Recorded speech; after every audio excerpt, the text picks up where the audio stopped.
Assalamualaikum warahmatullahi wabarakatuh. Salam sehat sesuai syariat, salam sehat dengan bekam. Saya Trihari Fajahriyadi, penggiat Ibu Nabawi dan pengajar bekam. Ada pertanyaan dari Pak Muhammad. Pak, ada penyakit gagal ginjal disertai diabetes. Memungkinkan nggak untuk dibekam? Dan bagaimana metodenya? Satu, saya kira bukan penyakit gagal ginjal disertai diabetes ya. Biasanya penyakit diabetes yang disertai gagal ginjal. Karena saya bisa memaknai sebuah penyakit itu tidak fokus pada nama sebuah penyakit, tapi perjalanan penyakitnya. Orang yang gagal ginjal itu macam-macam penyebabnya. Salah satunya diawali dengan penyakit diabetes.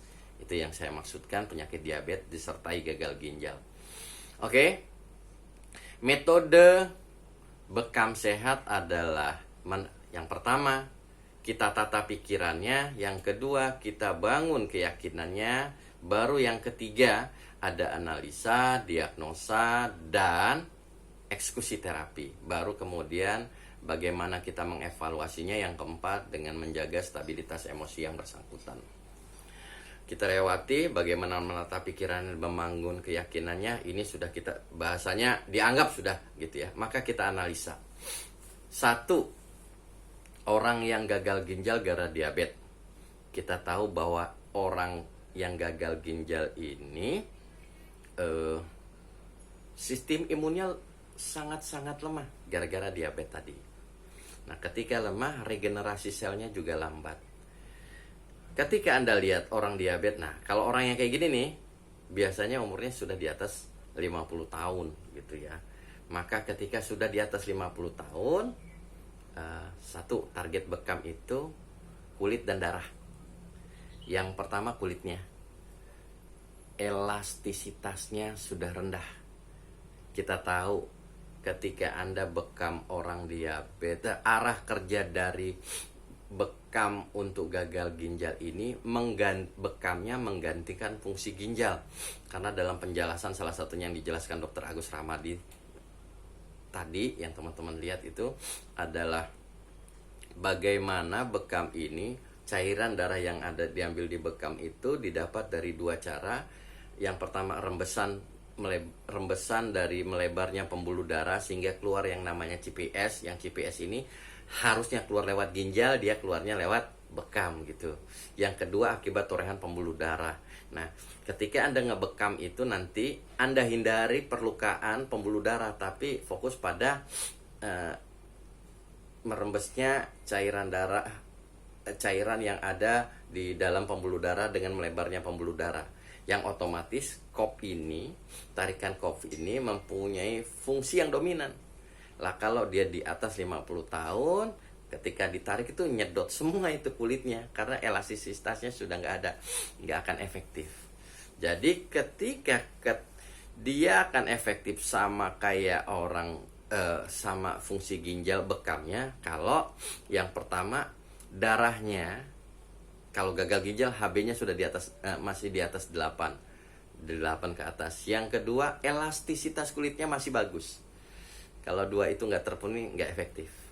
Nah, ketika Anda ketemu yang begini nih, yang sudah elastisitasnya nggak ada, HB-nya juga masih 8, maka fokuslah pada bekam yang bekerja pada psikospiritual terapinya.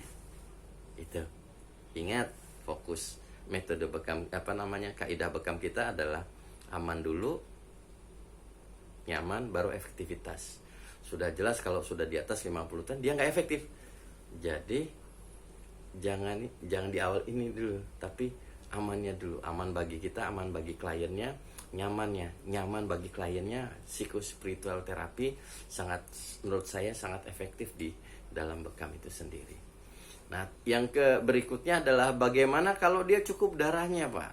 HB-nya di atas 8. Yang kedua adalah elastisitasnya masih bagus kulitnya. Silakan Anda bekam. Gagal ginjal, misalnya saya sarankan memang bekamnya itu 3 hari 4 hari setelah dia cuci darah gitu ya. Karena supaya ketika dia terjadi pembekaman, pasca bekamnya efek negatifnya nggak kita temui. Yang kedua, jumlah titik bekamnya. Jumlah titik bekamnya itu nggak lebih dari 3, gitu ya. Titiknya mana? Saya meyakini titik sunnah, gitu ya. Seperti itu. Tarikan kopnya gimana? Itu tadi disesuaikan dengan kondisi pasien. Tarikannya nggak boleh terlalu kuat, di ambang batas nyeri, di bawah ambang batas nyeri. Perlukaannya yang penting. Jadi ketika kop pertama itu sudah ada perbedaan ketinggian antara daerah yang di kop sama yang nggak di kop. Berarti cairan intrisialnya, cairan itu sudah ngumpul di daerah kop itu, termasuk CPS-nya itu tadi. Yang kedua adalah